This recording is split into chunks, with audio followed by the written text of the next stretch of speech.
I'm good to go. Yep. Great. Okay. So, hello everyone. I welcome you on behalf of Bright Society. We are a society for rationalist atheists. Primarily, we have a good number of people joining us from Maharashtra, but also a few others from other states in India, and a few others staying abroad. So today we are here to have a few thoughts on challenges for rationalism from Sanal Edamaruku. Uh, Great person, to be honest. Everyone who is a young person associated with the rationalist movement looks up to him, like me, for example. So I'll go ahead and introduce him and then turn it over to him. So, Sanal Edamaruku is an Indian-born author, rationalist, and free speech activist now living in Helsinki, Finland. Sanal was brought up naturally without any religious indoctrination. He was the first student in India who joined a school without any religion or caste in school records. Now, this is interesting because it will resonate with a few of us who are second generation atheists. Sanal has a first class postgraduate degree in political science from the University of Kerala, an MPhil from Jawaharlal Nehru University, and he also has a postgraduate diploma in journalism. Sanal has served the Indian Rationalist Association as its general secretary from 1984 to 2005, and then as its president since then. He founded the Rationalist International in 1995 during the first International Rationalist Conference held in New Delhi. He is a fellow of the Committee for Skeptical Inquiry, an honorary associate of the Rationalist Association of the UK, honorary associate of Rationalist and Humanist Association of New Zealand, and the president of Rationalist International. Sanal's books and articles deal mainly with rationalist thoughts and how they are critical to, in general, other aspects like superstition, especially in India. His writings are translated into many Indian languages, especially in English, and a few foreign languages like French, German, Spanish, Polish, and Finnish. He has traveled and has appeared in many interviews and podcasts, etc. Sanal describes his broader program as bringing about a social and intellectual climate change by strengthening reason, scientific attitude, the pursuit of knowledge, personal confidence, and reducing the influence of superstition, irrational fear, and blind obedience. So I believe we are all, there is no issue being rationalist, but anyway, we're fortunate to have you, Sanal. Over to you. Thank you so much. Thank you. Thank you for this prolonged introduction. That is a little embarrassing, but yeah, thank you. Thank you for Sukrut, for the good words. Primarily, can I be heard? Yes, Sanal. No worries. Please go ahead. Yeah. 1 second. Yeah,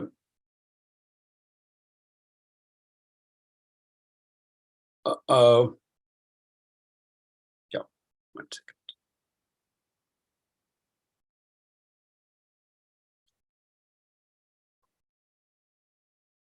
Yeah. When we speak about rationalism, especially rationalism in India, the first name that we remember in modern times would be Dr. R.P. Paranjpai, a former Vice Chancellor of Bombay University. He was the person who has initiated the rationalist movement in India back in 1930s. Many people do not remember him, because he has been, from the past generation. But if you know the famous movie director, Sai Paranjpai, Sai is R.P. Paranjpai's granddaughter.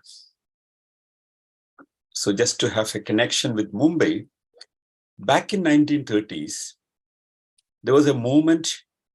Before that, of course, anti-priesthood movement in Maharashtra. And eventually in 1930, Dr. R.P. Paranjpai and a group of friends started a movement, namely the Rationalist Association of India. That was the first known organization with the name Rationalism connected to it in India. So I'm very happy to speak to a group of youngsters in Maharashtra, where the rationalist movement in modern times began,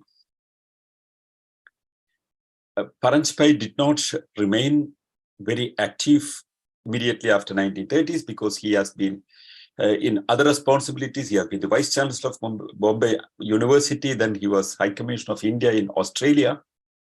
And later, in 1949, the defunct organization, Rationalist Association of India, was restarted in Chennai. But in the first 4 years of its existence, the Rationalist Association of India published a journal, namely The Reason. And the kind of people who were associated with the Rationalist Association of India at the beginning included big social change persons in Maharashtra, including Dr. Karve, who is also known as Maharshi Karve, and later R.D. Karve. All these people were associated with the Rationalist Association in the beginning. Later, in 1949, when it was re-established with the new name, Indian Rationalist Association in 1949, R.P. Paranjpai, meantime retired, was again invited to preside over the organization. He became the first president of Indian Rationalist Association when it was restarted in Chennai. And the first vice presidents were M.N. Roy, and the general secretary of the organization was Dr. Swaminathan, who later becomes an education minister in the then Madras state. So that's to speak about the organizational beginning of the Indian rationalist movement. But beyond the organization, the rationalist movement has a long tradition, and it has several streams coming in. If you see the Indian rationalist movement, it's not just one organization. It's a lot of different movements connected with different social change movements, started in different places. The encyclopedia movement in Calcutta, for example, has been a great inspiration to the rationalist movement. Derozio, the young poet in Bengal, spoke about the ideas of rationalism. Auguste Comte, the positivist movement's leader, reached Bengal at that time, and which was the capital of the British India, and started positivist societies in Calcutta earlier. So different streams in southern India, in 2 different places or 3 different places, there have been strong rationalist movements coming with a different tone of it, with social change as part of it. In Tamil Nadu, the Periyar movement, back in 1920s, when he walked over from the Indian National Congress, the All India Congress Committee meeting there, he was the General Secretary of the Madras State of Congress Party. And when he found discrimination in the pandal for eating for Brahmins and non-Brahmins, he protested and walked off, and he later joined the justice movement and started a movement which is known as Dravidar Kazhagam, not the DMK party, but Dravidar Kazhagam, and also another movement which is known as the Pakittaravu Ekam. That is the Tamil word for rationalism. Pakittaravu means understanding things with the dividing or understanding by segregating the information that you have. Also, he started a magazine, namely Nathigam, means atheism in Tamil. And the parallelly to the Dravidar Kazhagam, there was another organization, the Rationalist Forum, which is even now active. And Tamil Nadu has the world's first rationalist daily newspaper, even now running, successfully from Chennai. In Kerala, 1917, much before the Russian Revolution, there was a movement, namely the Sahodaran movement, means the brotherhood movement, which spoke clearly about a new society without caste discrimination and social division, and insisting on the idea of critical thinking and rationalism.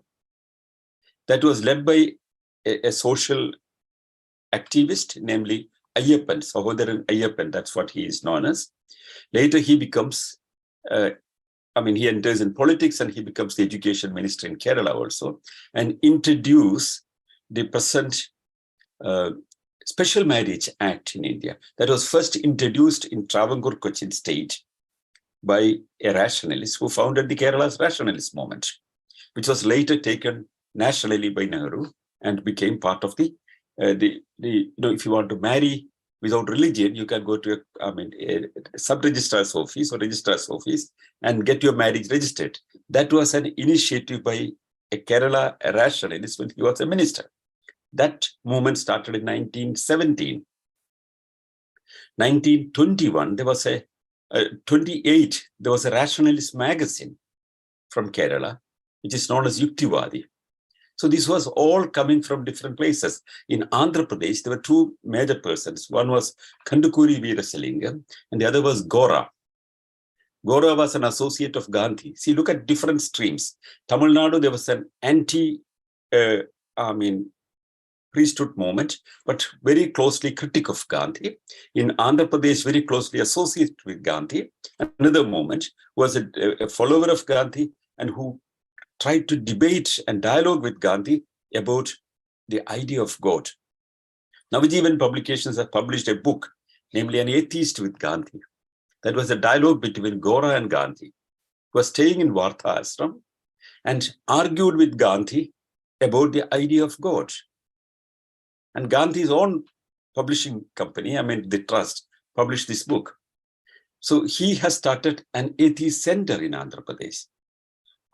And all these movements in different parts, in Maharashtra, in Bengal, in Kerala, in Andhra Pradesh, in Tamil Nadu, all these movements came spontaneously without a centralized establishment. This was a natural movement responding to a certain situation. That is why this movement is not a built-up organization, but it just sprouted up. And later, the Indian rationalist movement was only trying to coordinate all these different factors together and to bring into existence a collective effort to fight irrationality and unreason on all different fronts in the national framework. But coming to the present-day challenges of the rationalist movement, we have to see the fundamental issues that we are facing. What are the differences that the Indian rationalist movement have as against, for example, the rationalist movements abroad? We have very special issues, very special problems in India, which are very different to problems that people are facing in other parts of the world. For example, in India, we have a very deep-rooted belief in karma, for example. The social discrimination, that is caste system, based on caste system in any way, is connected with the belief in karma. This is something nowhere existing anywhere in the world. For example, the caste system is worse, perhaps, than racism or perhaps apartheid, but that was only a political decision that made, for example, apartheid into a reality. But in India, caste system came from thousands of years back, and it became so deeply embedded in Indian mindset. And to fight against that, one needs a total shaking of the thought process of the whole Indians. And this effort started pretty long back. Back in the beginning of the 19th century, already we could see fight against caste system in different forms. Several leaders, several social change agents came out. They fought against caste system. They tried to educate people. They tried to make people understand that caste is an imposed social division and we have to break the barriers of caste. Mixed marriages became a very big issue in India. When people married, breaking the caste barrier, that is opposed by caste communities everywhere. Even now you can see such problems in Haryana or Uttar Pradesh, in the rural villages. If people marry or decide to be together, and if they belong to two different communities or castes, the community organizations or the caste organizations decide to punish them, and sometimes there are honor killings. There are more than 200 honor killings recorded almost every year. And social ostracization and the social isolation that people face when they want just to be together beyond the caste division is something deeply embedded in Indian society. So how can a rationalist movement, which is based on reason and common sense, go further forward without fighting caste system? So that's one major difference that we have, one major issues that we have to address as compared to the humanist or rationalist or whatever movement with different nomenclatures that we have in India. Coming to nomenclatures or the terms that people use.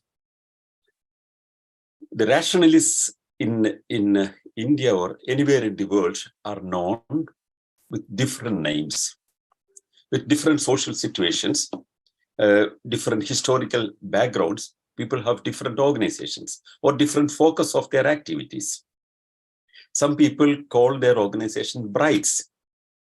It's a term that came up very active in late 1990s. And many parts in UK or in United States, you can see bride societies. But who are brides? Brides are atheists and rationalists. They use the name brides, which is more, they think, more acceptable to those people who are critical of atheism or rationalism. Some people call themselves free thinkers. They're also rationalists. Free thinkers are mainly fighting to separate state and religion. That's the major focus that they have in many countries. In many countries, there are agnostic societies. For example, the great atheist or rationalist Ingersoll called himself an agnostic. Agnostic is not a person who says that he doesn't know whether there is a God or not, but a person who takes a philosophical position that the idea of God that is presented by anybody is not understandable by me, therefore I don't accept it.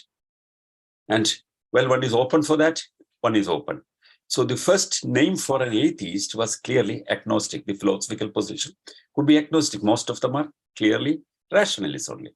So there are some other people who call themselves skeptics. Skeptics use, the term is used from, I think it is derived from a major book of Bertrand Russell, the Skeptical Essays. Russell presented his critical articles, skeptical of the claims of most of the religions. That was the position that he has taken. So there are skeptic societies in different parts of the world, focusing on denying or challenging the paranormal claims from it using scientific tools. And what's the tool for us to understand things? That's scientific method, scientific tools, and scientific knowledge.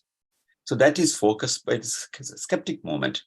And there are many organizations who clearly say that they're atheists. Atheists are not merely denying the idea of God, but they see the whole theistic structure at one side.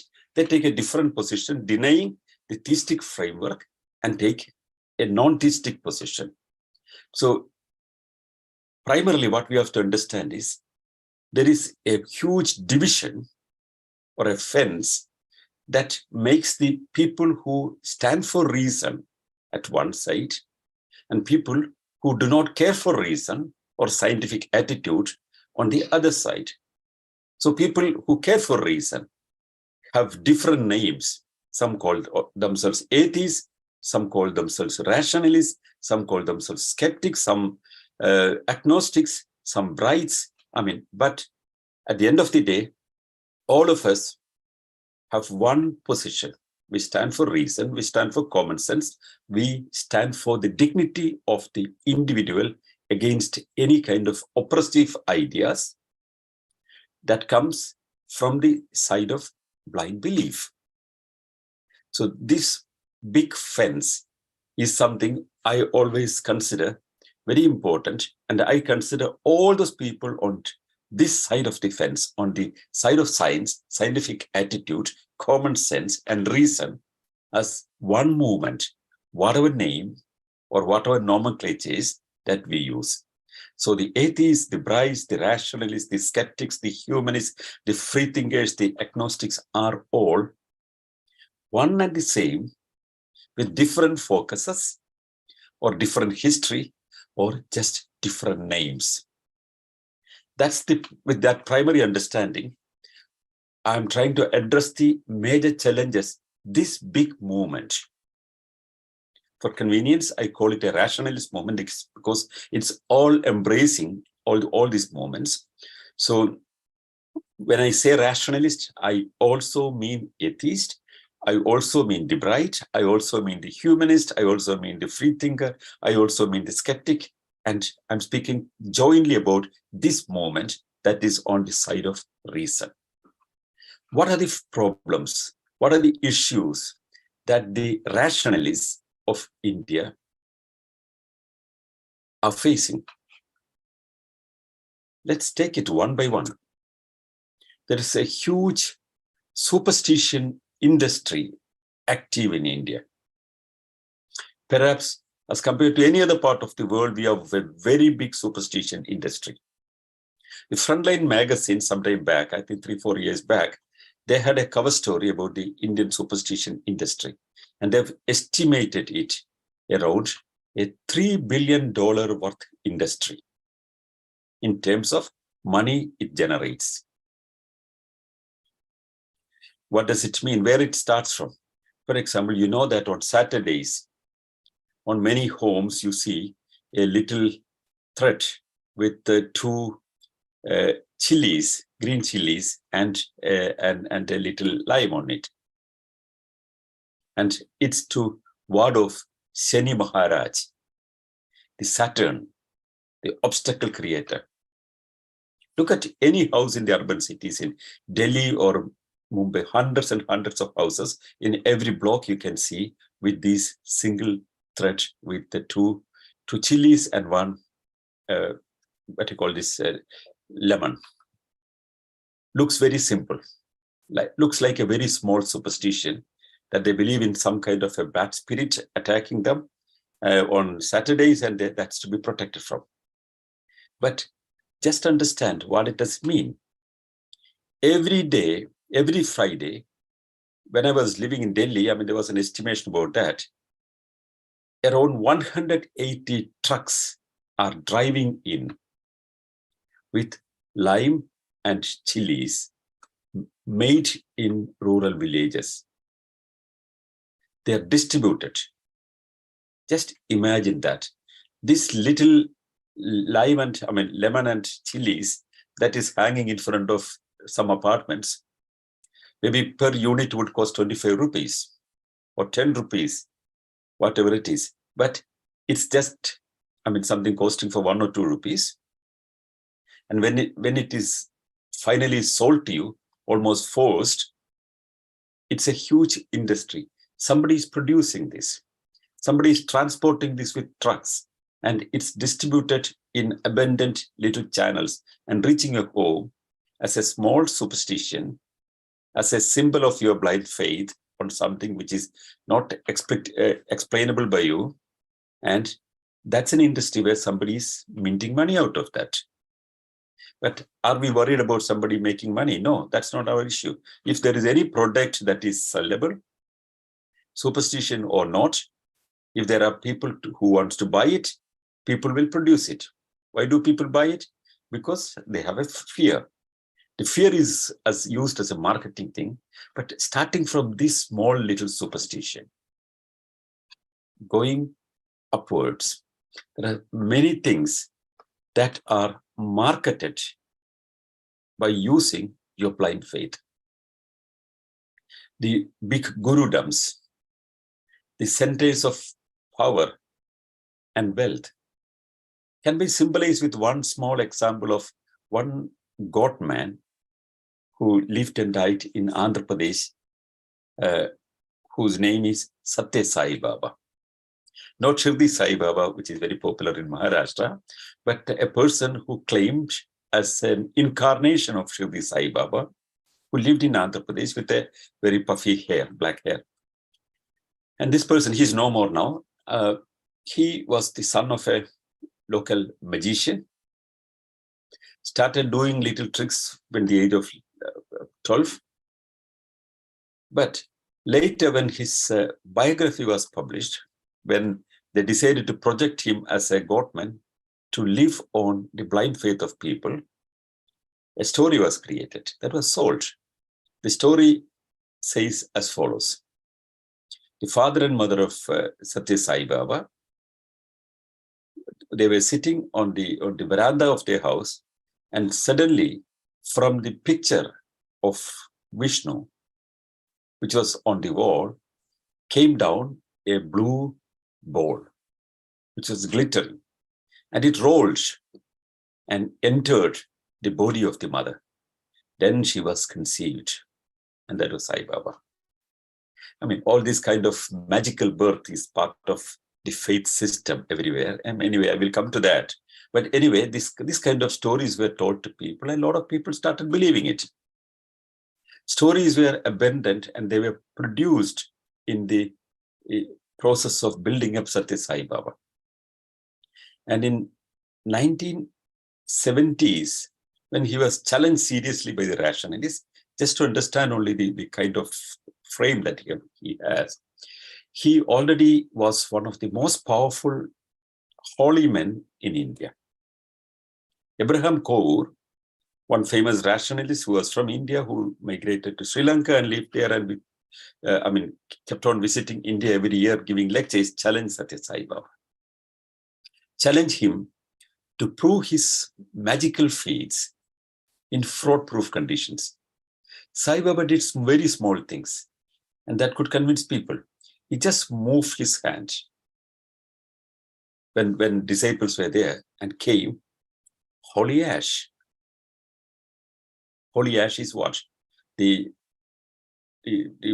What generally people call pasma, the powder from cow dung, which is smeared on the forehead of the people, in temples, or who, especially from the Shaiva tradition, they spread on their face or back or shoulders and different parts of the body as part of their faith. But this was produced by him from thin air. And that was how he began. And the rationalists of those times, they tried to understand how this phenomenon works. They found that it's very simple, that you can do it. One can, buy this holy ash from anywhere. You can make it into small balls, keep it in your hand, a minor sleight of hand, and you could just crumble it and claim that it is coming from thin air and give to people.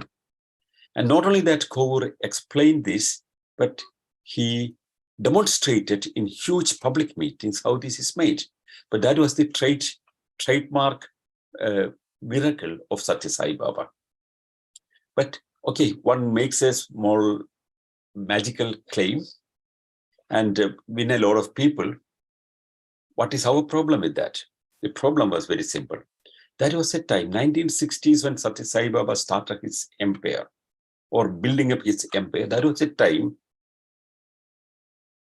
parallelly, in India, a great revolution was happening, the Green Revolution.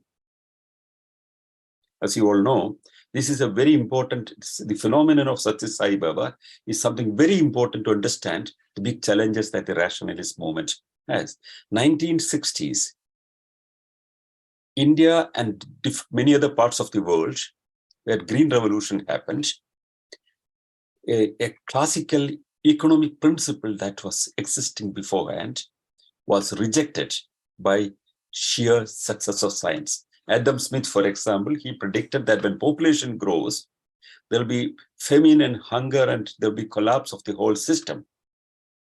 That is what he predicted. But despite this great, economic prediction about the population growth, the food production has grown something like 200 times more in just 20 years. That was an amazing success. For example, in India at the time, of course, several factors. We started relying on improvement of the seed. Then the fertilizers were produced. Electricity could be generated, especially in northern India with Pakranangal Dam. And water that was blocked could be distributed for irrigation.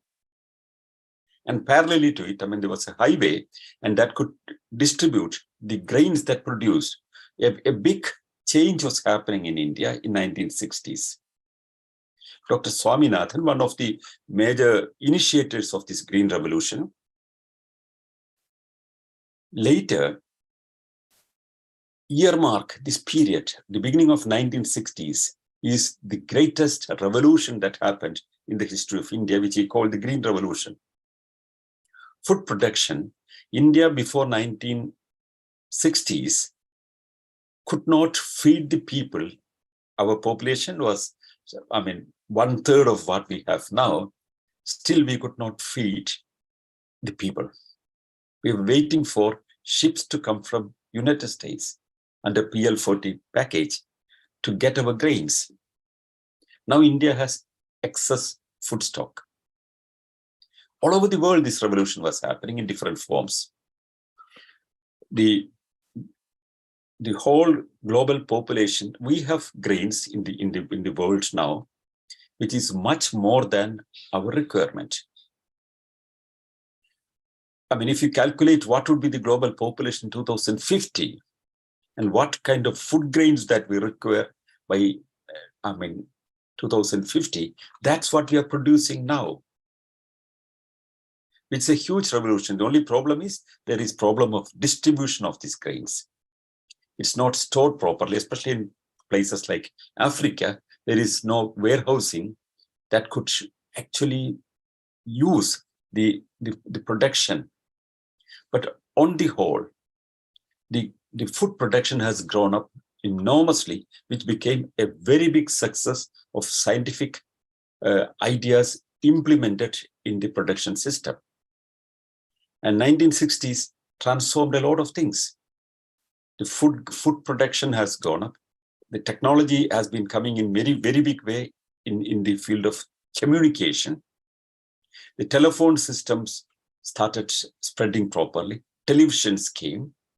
And eventually, much before the mobile phone revolution, the telephones, and telegram became very, very active. And the satellites, took communication to the villages.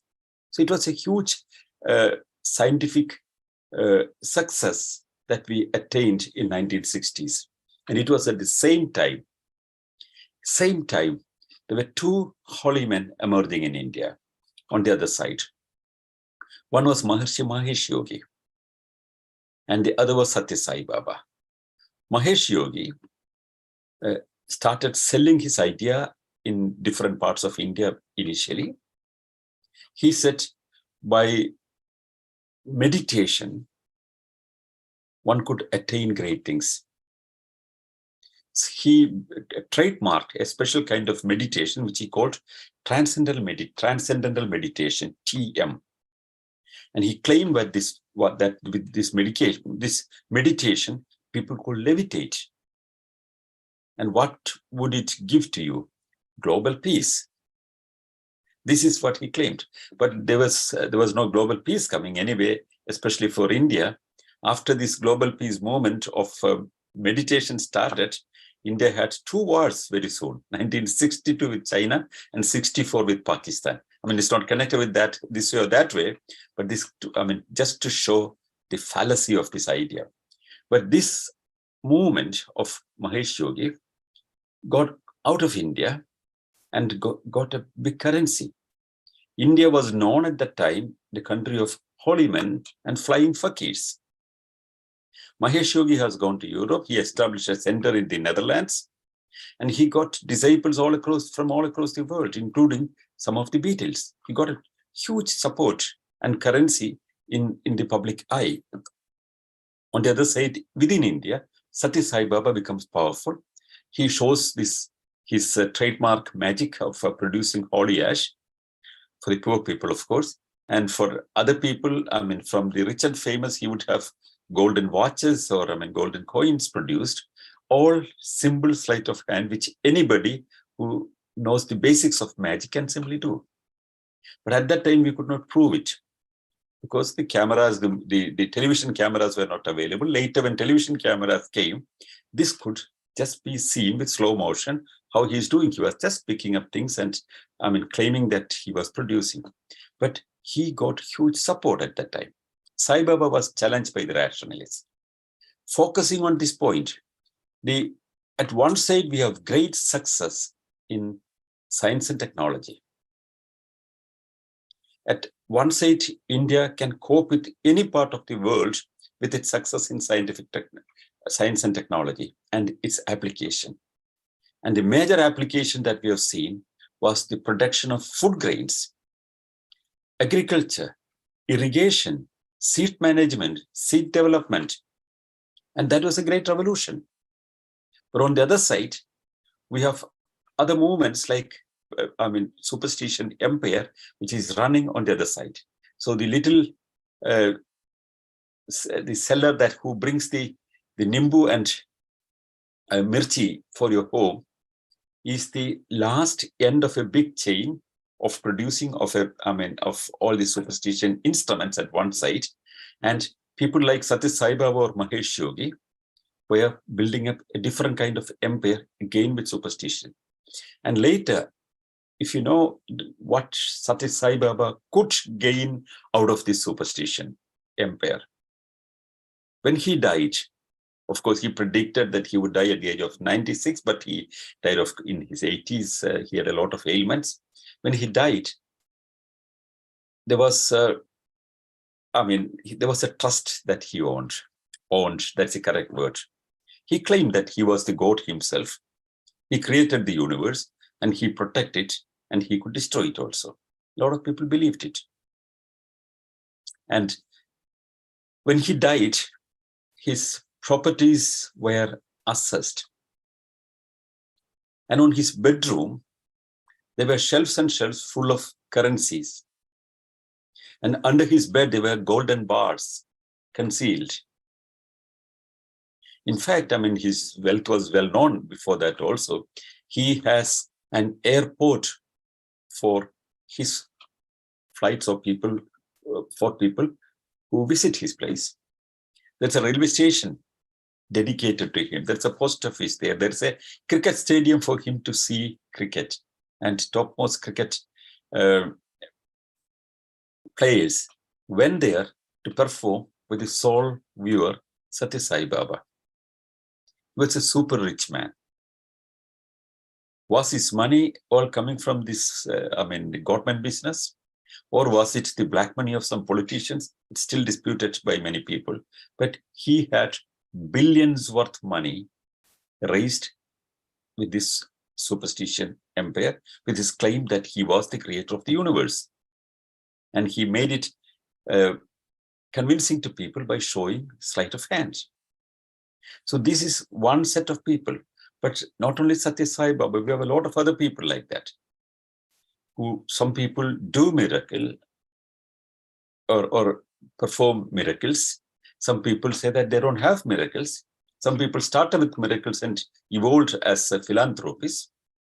We have from Mahesh Yogi to Satya Sai Baba, at one side, who started this business. But we have, at this moment also, we have a lot of people who are continuation of this trend, running huge empires. Some land up in jail. Asharam Bapu, who ran a big empire of his followers, he is in jail, but the empire continues. From Asharam Bapu to Mata Amritanandamayi to Sri Sri Ravi Shankar, there are a lot of people who are in the guru business. I would call them the guru business. But more than these people, I would be worried about those people who blindly follow these people. Why do people follow these gurus in India? They keep on coming. Recently, there was another goatman. I mean, if one can call him a goatman, who was known as the Baleshwar Baba. In Madhya Pradesh, there is a peeth, a shrine for Hanuman, a young man who claimed that, I mean, he is the leader of this, I mean, Hanuman peeth, attracts hundreds of thousands of people. But what he does is the most interesting thing. He claim, I mean, if you see videos, I mean, you can see that people are coming to him and he would tell him he would be coming from this place and this would be his name and this would be the father's name, this what is the ailment that he has and why he came there, everything he would say as if astrologers would predict. The information is always gathered earlier and is publicly announced. Sometimes hired people, sometimes just gathered information is given. Like the same way like the faith healers or the Pentecostals would do. He would just claim that he knows everything because he is the, many people believe that he is the incarnation of Hanuman himself. Also, there are people who would hysterically dance and, I mean, fall down and, I mean, scream. And he publicly announces that ailments are coming because of bad spirits and evils. And he gives mantra, Hanuman Chalisa, to people to get cured. Imagine in a country like India, where one of the biggest problems that we face is medical illiteracy. These kind of things are very deeply wounding India's scientific situation. We are striving hard to bring medical centers to the rural folk. On the other side, these kind of people who are very successful, promoted very well, and I mean, use all modern communication skills to bring people to his place. For example, the kind of advertisements that he makes, or the hoarding boards that he makes, and how his agents are going to villages and bringing people into these meetings are very professional. And what is this meant for? To bring political mileage or bring just success as a holy man? Whatever it is, these kind of people, where they are from 1960s, very successfully, and some of them are dying off and more of them are coming up. And these people are promoted by political leaders for expediency. Because there are people such as Sai Baba, when he was alive and when he died also, we could see how politicians were running behind him. When he died, the Prime Minister of India, Manmohan Singh, was sitting at one side of his body, and Sonia Gandhi was also there. Were they followers of Satya Sai Baba? I don't think so. But it was a political purpose that they were there. It was a holiday in Andhra Pradesh when he died. And he was accused of pedophile cases. And Telegraph in London published affidavits of more than 25 people who were accusing him of pedophile advances, children of his own disciples. Pioneer newspaper published a full-page story on the front page with hundreds of stories from India. India Today published so many stories of his attack on children. I don't want to go into those details, but despite hundreds of cases of pedophile advances from him, or public stories available everywhere, politicians celebrated him because of the huge clout that he had. Another interesting story was during his, I think, 80th birthday or 70th birthday, I don't remember. That was back in 1990s. That special function was important. I think that was his 70th birthday. The President of India, Shankar Dayal Sharma, was personally present there. The Speaker of India was present there. The then Prime Minister was there. Then top businessmen were there. Cricket players were there. So it was a the state chief minister, Chandrababu Naidu, was there. And during this event, he gave a plaque. There was a memorial building for his birthday was also constructed there. And the architect of the memorial building was given a plaque to express the thanks for his architect skills. But along with that, Satya Sai Baba produced from thin air, he moved his hand, then comes a golden chain out of it. And he gives this as a gift to the architect. That is a very famous story. This was witnessed by a lot of people, including, top politicians in the country. They were all there. They were all supporting him. They were all promoting him. And later, one cameraman in the studio, those times, we had not digital recording, but recording in spools, and he was replaying it for editing. And slowly, when he was moving, he found a very special thing. The plaque was brought on a plate. And he found Sai Baba's hand going down it, searching for something. And he misses something. He doesn't see it. Then he raises his eyebrow and asks the person, where is it? So he shows the other side. He turns it. There was this little golden ornament pasted with a tape under it. He plucks it out. And then he put in his hand and claimed that, he makes a gesture as if it's coming from his hand. This is what he has seen. But those times, India had only one television, the Doordarshan. And this was a Doordarshan producer who found it. And he was very excited. He went to the station director and told that he has seen something very special. All the critics and rationalists were telling that this was all magic. But now we have an evidence. I could see it. The cameras caught it, that he was actually producing things from thin air by a sleight of hand. It was just pasted under the plate. This was, he said, where is the recorded spool?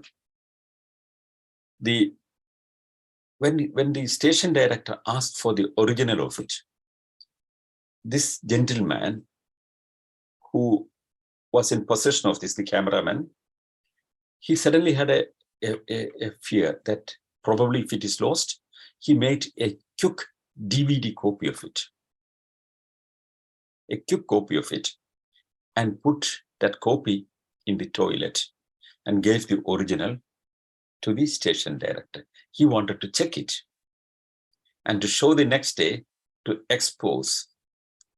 That was the claim, but that recorded material vanished forever. It never appeared. But this copy in the toilet was smuggled out. And of course, this was given to a newspaper first, shown to a newspaper, Deccan Chronicle. And they made several segments of it on the front page with 10 or 15 pictures. They made several segments as pictures and shown what was happening actually. Well, that was one day. The editor of Deccan Chronicle was dismissed from his job because the management of the newspaper did not like it. Later, this appeared in Illustrated Weekly of India. There was a publication by Times of India. Pritish Nandi was the editor of it. He was courageous enough to publish it in the Illustrated Weekly of India. That's where people came to know about it. And I tried to obtain a copy of this cassette, and I got a copy, and we have replicated it. Several hundred copies we have made. It was distributed everywhere. And if you have ever seen the documentary, The Guru Bus Days, by the British television, this small clipping of Satya Sai Baba, which was not shown in Indian television, which was blocked in Indian television, was shown there. It was played, and with the slow motion, you can see how Sai Baba was producing this golden chain from thin air. So this was back in 1990s. This documentary came in 1995, I think, and that was shown in some 25 or 27 countries. Still, it was not shown in India at that time. Later, of course, it came in private televisions after that. But despite this kind of claims, people like Tian Sheshan, for example, who was once the chief election commissioner, who was a physics postgraduate. I mean, you can see in Guru Bastes where Tian Sheshan, claims there, though he does not, reject any of these miracles, while, he would not reject any of these claims of producing things from thin air while having a post-graduation degree in physics. It's not contradictory with his understanding about physics, was what he said in that interview. There's people like that. A scientific advisor to Government of India, former scientific advisor to Government of India, Dr. Bhagavantam later became a promotion manager of Satya Sai Baba. These people lied. For example, Dr. Bhagavantam, again in an article in the Illustrated Weekly of India, that they claimed that he saw great magic. Like the chairman of the Seiko watch company comes to India to see Satya Sai Baba and found, he was a disciple, and Satya Sai Baba produced a watch from the thin air and gave to him. That was what Dr. Bhagavantam claimed in his article. And this watch was given to him and he was very shocked. Why? Because that was a prototype of a watch which was kept in a safe in Tokyo somewhere, which would be released after some time only. And Sai Baba could just produce it and give to him, Bhagavantam claimed. But Kovur, the person who challenged Satya Sai Baba, wrote to the watch company and communicated to the chairperson, whose name was mentioned in Bhagavantam's article, and got a reply from him that he never visited India. This is a fake story. Well, that was published in the Illustrated Weekly of India. No apologies from Dr. Bhagavantam, but the stories got circulated in different regional languages, and many people believed that. Such stories were propagated everywhere. Not only with Satya Sai Baba, with all these holy men who come around. So what I was trying to say is that these people with false claims, with the kind of the propaganda machine working full-time, with their magical powers, with their great philanthropic behavior patterns, with their special capacities, their skills, and their spiritual knowledge, all these kind of things are marketed so well, and empires are built up. So what's the problem with that? The problem is this kind of propaganda machine that's working full-time all around in promotion of these gurus is creating a special mindset in India, which makes people more vulnerable to superstitions. It reinstates the gullibility of the common folk. And what's the problem? The problem is the more gullible you are, the more vulnerable you are more and more submissive to the situation. You are living in a make-believe world. What is the biggest challenge of the Indian rationalist movement? To help people to come out of the vulnerability, to come out of the gullibility, and to think about scientific method as the only tool to understand things. And we have so many issues around us. In the same framework, if you see, the superstitions, the blind beliefs, and the magical thinking at one side, the kind of huge empire on the other side, you can see the effect of it on different forms. Starting from the miracles that happens in big temples. In Sabarimala in southern India, a lot of Maharashtrians go there every year. I think the largest number of people who go there to witness the holy light that appears in the mid of January are from Maharashtra. Recently in Andhra Pradesh, there was a an attack on a rationalist who spoke about a popular myth about the Lord Ayyappa in Kerala. The story is very simple. I mean, it's a myth that is little different than the mainstream myth that we know about the Shiva and Vishnu. The story is as simple like that. You know the story of Amrit created when the ocean of milk was churned. And the story goes that, I mean, both Asuras and Devas were trying to, churn the big mountain to get Amrit out of it. And when it came, the Asuras, they have stolen it and they have ran off. And how to get it? Why they wanted Amrit? Because the Devas wanted to have eternal youth, and this would provide that. So to get it back, Vishnu turned into a beautiful girl, a lady, Mohini, and win them and get it back. And when the story was told to Shiva, he wanted to see, the beautiful, in the shape of Mohini. And Vishnu again transforms into Mohini, and Shiva falls in love with Mohini, and she got pregnant. And she doesn't have a way to deliver the child, and of course the thigh was cut and the child was taken out. That was the story, and that is Shasta. And an incarnation of Shasta is the goat in the Shabarimala temple. So this is the funny mythology that was existing, which is well-known mythology only. And so somebody spoke about this in Andhra Pradesh, that a male and male had a relationship, a child is born. That's the story of Shabarimala. He was beaten up by some local people. I mean, that's another story. Or it was a police case against him, though it was a very popular myth, which is even promoted by the Shabarimala temple. In all the literature, you can see the story. I mean, apart from that, in Shabarimala, the most interesting thing for people who visit there is a holy light that appears there. On the skies, when the temple doors are open on Makara Sankranti day, that is on January 14th, I think, the date of the equinox, when the door is opened, then on the sky, you would see 3 lights coming one by one. It appears and goes. That's what the goddesses are lighting a lamp in praise of Lord Ayyappa. That's the belief. Of course, a lot of other mythologies are claimed, like a star that appears, the northern star that appears. I mean, all those seasons will be shown by a lot of people telling that that's a miracle as well.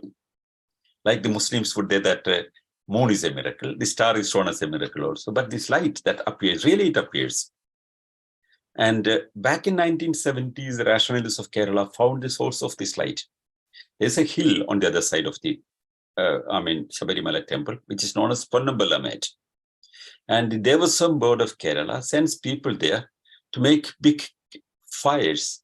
They make camphor, heap of camphor, and lit the fire. When the announcement comes that the holy light appears, they just lit it and put it down, and they lit it 3 times. And that is seen from a distance as some little lamp burning in the sky.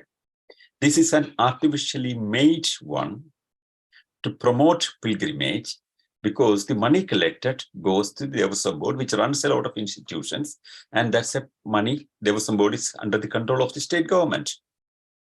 Back in 1950s, when the income of this temple started going down, this miracle was invented by some people, and then it started after that. 1970s, the rationalists found it, we caught it red-handed, we got them, photographed, and this was in 1990s. I mean, there was a huge movement to, make it public, and we brought down pictures of lighting this lamp and all.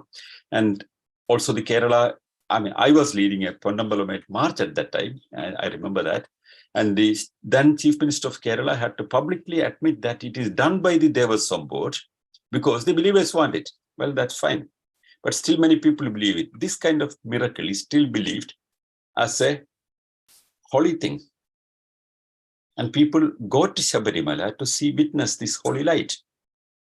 Vulnerability make them susceptible to a lot of things, including these kind of things.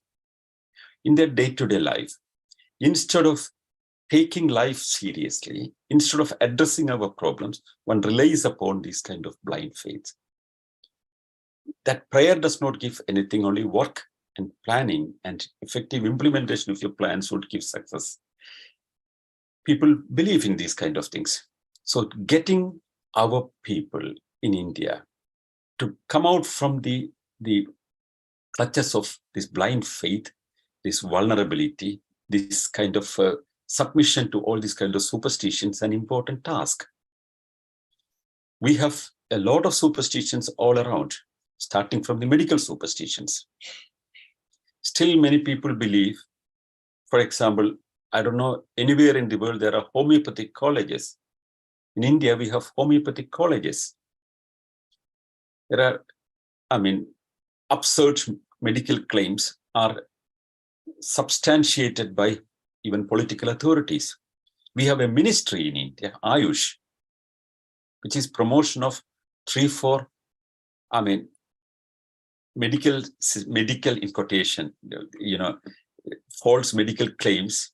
The systems that make medical claims like Ayurveda, Siddha, Unani, homeopathy, all these kind of things clubbed together, and there is a ministry to promote that. Whereas any of these medical, so-called medical systems, I don't say that they are to be banned, but there should be, nobody should be allowed to make any claims that cannot be substantiated with evidences.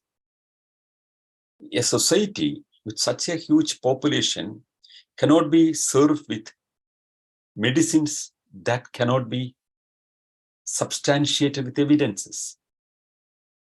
We should go for evidence-based medicine, whatever medicine, that should be proved that why it functions, why it is effective, what are the causes for the ailment, what viruses and what bacteria causes it, and why would it help it. And if anybody claims any medical solution, if that could not be substantiated, scientifically proven, there should be a spirit to reject it. That is what scientific temper would ask us.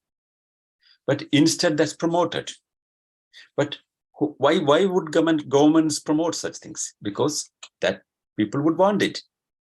What we want is the people who understand things and people who reject unscientific claims, wherever it is coming from, whether it is coming from a guru, whether it is coming from a religious institute, whether it is coming from a government, wherever it is, people would stand with the fundamental principle, a fundamental duty that our constitution is asking us to do. Stand for scientific temper, stand for critical inquiry, stand for humanism, and stand for reform. And if we can help people to do these things, to stand for themselves, to stand for reason, to ask questions, to promote an atmosphere of dialogue, intellectual discourse, scientific attitude, that would transform India. That would take India to a new height. What we see is a very ironic situation. India is at one side, as I told you, is going very fast forward. Scientifically, we are at one very advanced position. India is very well, doing research in a lot of different fields, in medical science, in space science, and we are very well in the fag end of many things. At one side, we are in the 21st century with the world. On the other side, there are forces in India which takes us backward to the medieval times. In India, we have medieval times and modern times coexist. 21st century and 15th century coexist in India. Do we want India to be won by those forces who want to take us backward to the 15th century, or we want to help these people to come with us to the 21st century and looking forward to the next century? Do we want our people to stand with scientific attitude, critical inquiry, and tolerance? Do we want a society which is thinking about human rights, egalitarian worldview? Do we want a new world where people are considered equal, no matter where they are born, or what caste they are born in, or what societies they are coming from? Do we want a new society where these divisions of our society based on caste or religion or community or gender or all kinds of discriminations are not considered and the individual is only considered? Do we want a new society where things progress and where we could lead the world with new ideas? Or do we want to go back to the old times that coexist in our times? The challenge of the rationalist movement is lying at this point. We should focus with all our effort to keep the pace of the 21st century. The new value systems that we have developed, tolerance, democracy, human rights, egalitarianism, equality of people, scientific attitude, evidence-based medicine, and critical inquiry. If we stand for that, if we stick to that, if we help people to come to this point, then the rationalist movement will contribute to the new India, to the emerging new India. And that's the biggest challenge that we have. Thank you very much. Thank you so much, Sanal. Questions. You can shoot questions through the chat box, or you can raise a hand, and then I'll ask the host to unmute you. So anyone with questions.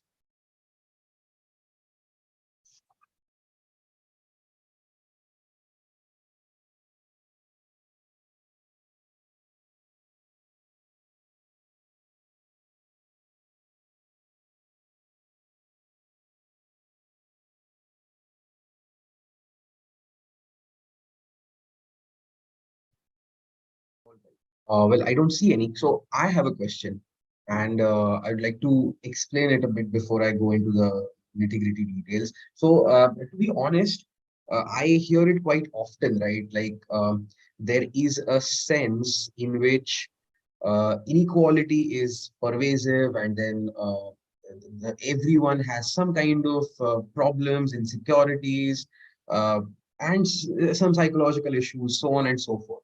As a result of which, there is a vacuum created in life when people look for some support, right? And that quite naturally leads people to have this demand for a support in religion or a support in superstitious activities, etc., etc., right? Because they can just then externalize their problems to some other agency, right? Something like that. So there's a demand surely there. And on the other hand, we have this supply of all these supernatural and God related religious activities where they provide this support. Usually, I have seen that several political organizations, several non-profit, non-governmental organizations working in the space of somehow trying to mitigate these insecurities and inequalities, etc., etc., trying to somehow put a limit on the demand that is created for these things, right? On the other hand, us as rationalist organizations are trying to counter the supply side of it, right? We are head on challenging these godmen. We are trying to somehow challenge religious practices that might not be conducive to scientific temperament, so on and so forth, right?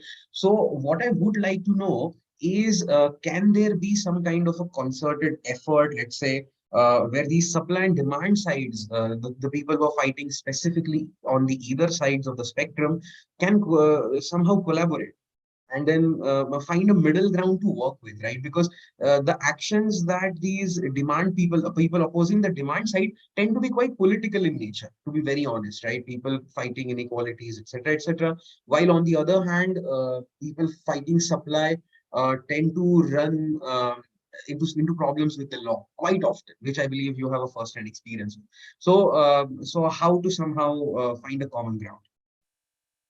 Um, well, I would say that, I mean, the fundamental premises of what you said has to be addressed first.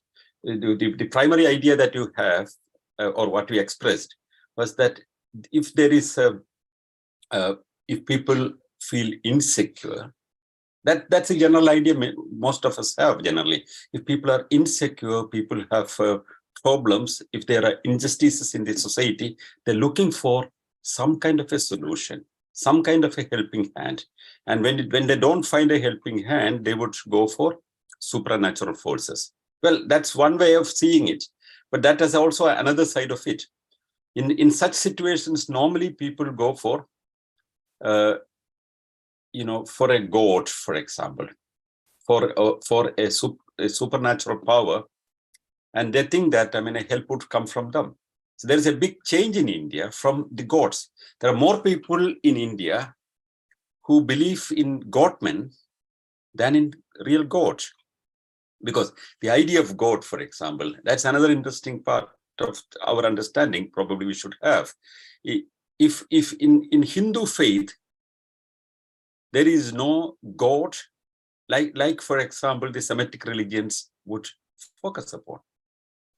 There is no creator, and who would look into all little affairs of people and who would give you eternal punishment or eternal happiness as Islam or Christianity would generally project. In Indian idea, I mean, there are devas and different deities, and some people believe in a universal spirit, or I mean, things like that. And the idea of a god comes from the Semitic faith and adopted by a lot of Hindus also. I mean, in folk belief, they have it. If you go for their fundamental books, for example, in Vedas, you don't see a god. Or in many other, I mean, texts, if you take, you see deities, you can see different forms of characters which have godly characters. But in the faith in the godmen, the superstition empire, there's a big difference.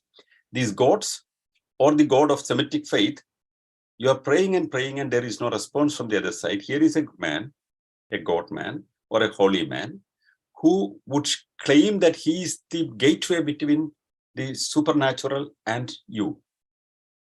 We don't have enough psychologists in our society, and these untrained people are crude kind of counselors who would advise you in your day-to-day life, starting from the astrologer to the godman, and they would try to replace that. And they would use the vulnerability of all the individuals. Of course, I mean, there is a fact that, I mean, people are vulnerable and people are going for things because of their insecurity. But look at the whole situation. Who are the people who are going to the government? Are they very insecure people, financially insecure, socially insecure people? Top politicians are following this government. Why do they do it? Do they not just believe it or just pretend to make use of the situation or make political expediency? From prime ministers to presidents to top businessmen or top actors, go for all these holy men. Are they very insecure people? One could say that they are insecure people, but that insecurity is not connected with economic standards or economic life. When people are insecure, especially, for example, if you are in a cinema, you are insecure. Your position there is not stable.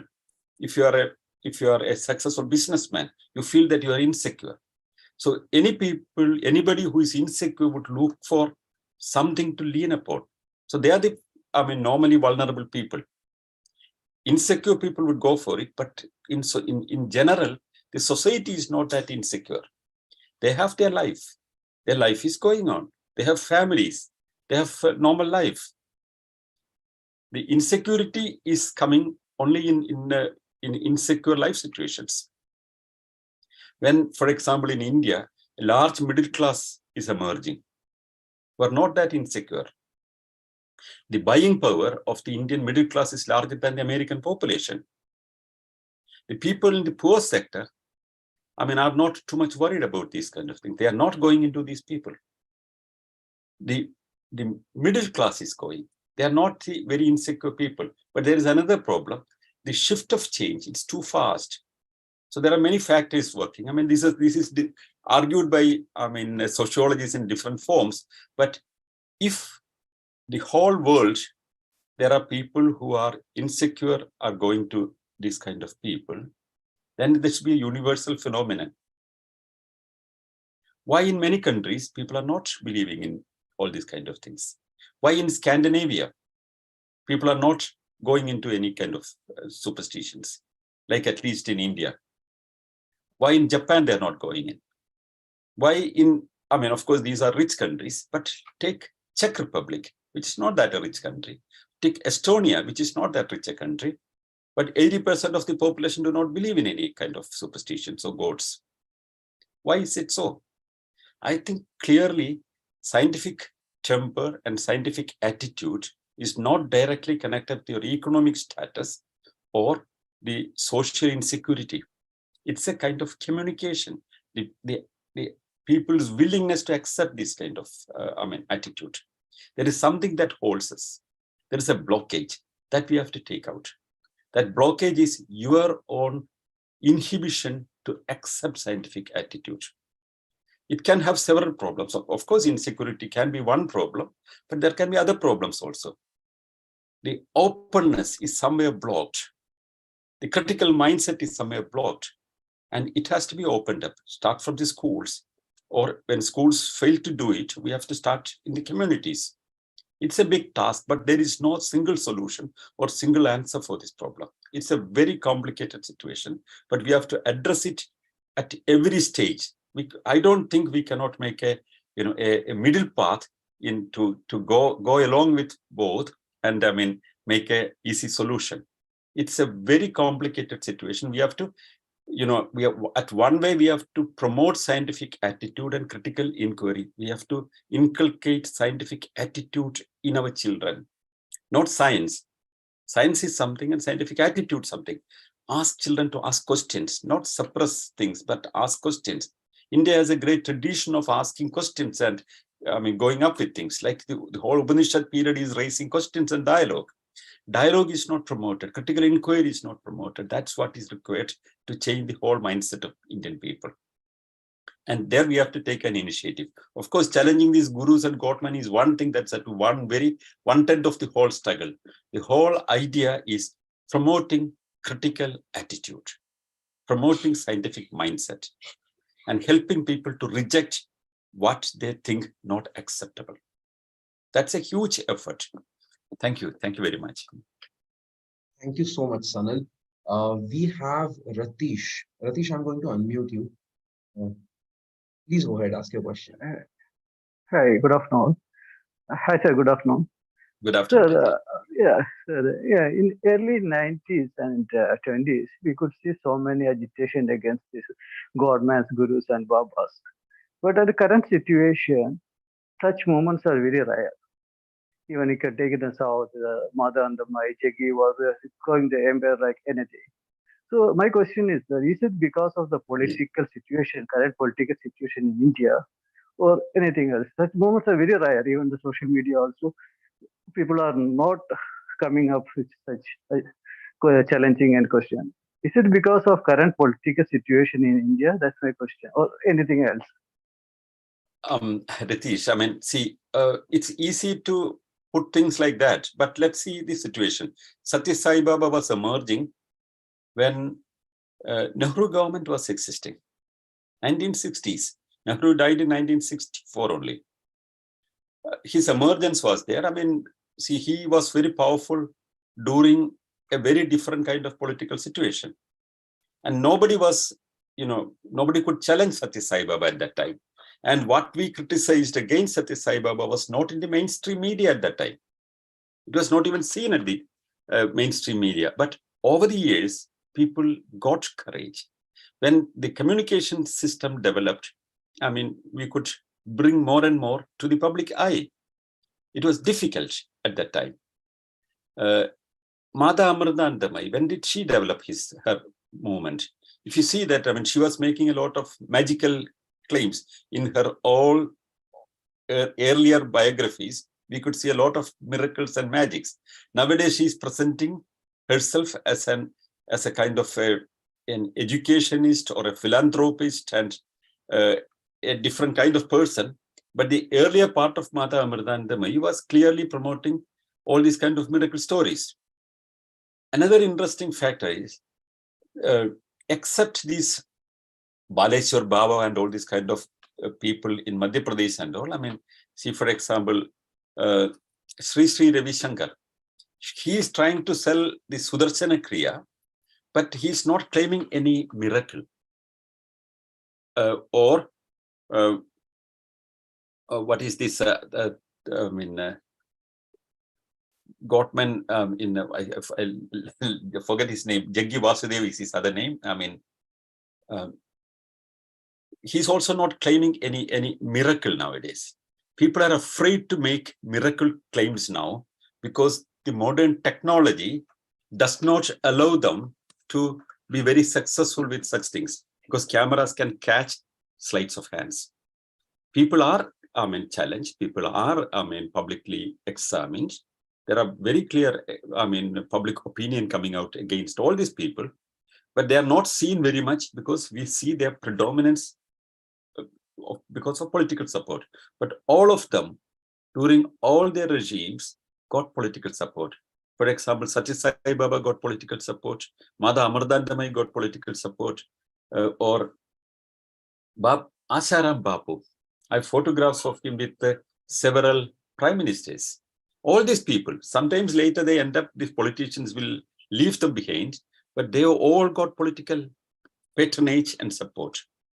I have not seen any government which took a very serious effort to counter these superstitions, to counter this kind of, I mean, this holy man business. I mean, not only now, but earlier also, it was absent. Thank you so much, Sanal. Now we have Shirish Kumbharkar. Shirish, I'll unmute you.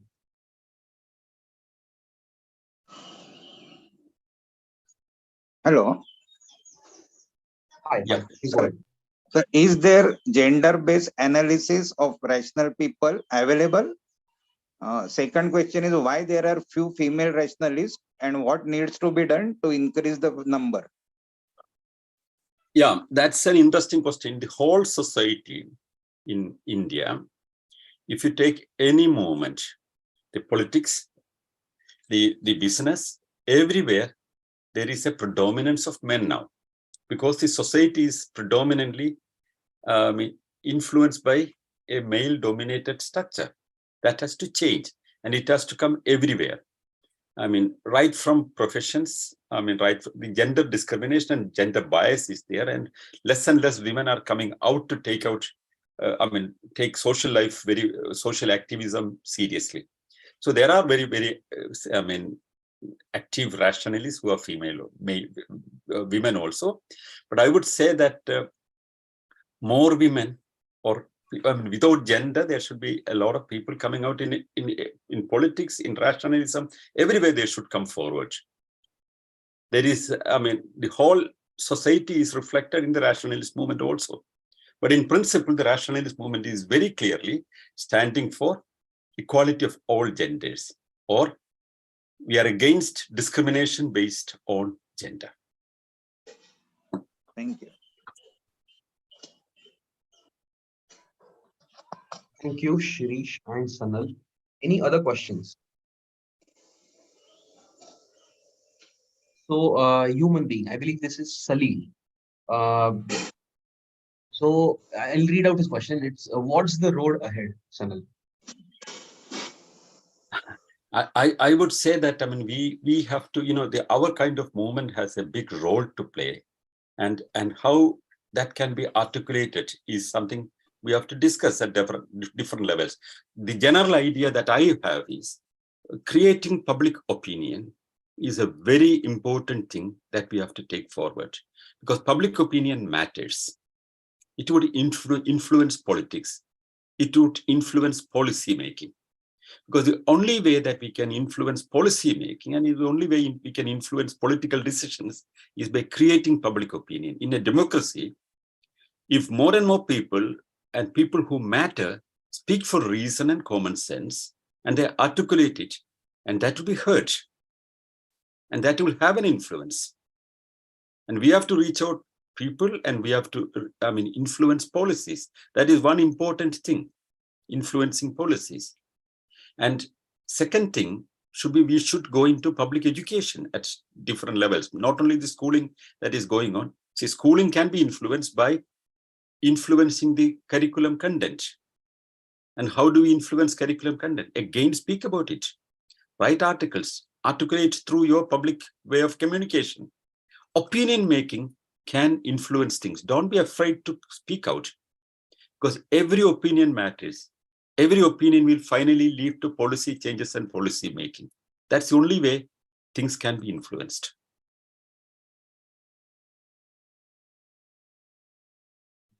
Great. I believe this advice can actually be implemented by everyone amongst us.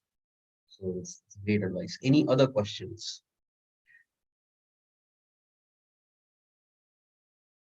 Anyone who would like to maybe comment something, add something to what Sanal has said? Anything? If not, then we'll close.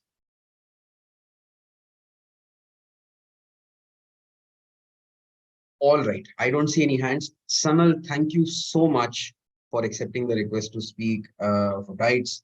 It was lovely having you, and a lot of points. So started with the history, right? And I mean, there were so many inputs there for someone like me who has hardly been a part of the movement for, let's say, half a decade.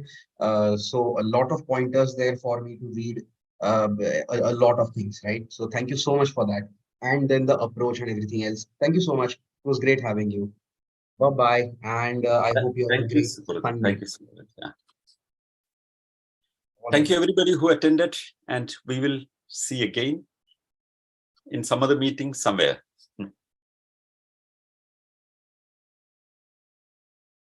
Bye-bye.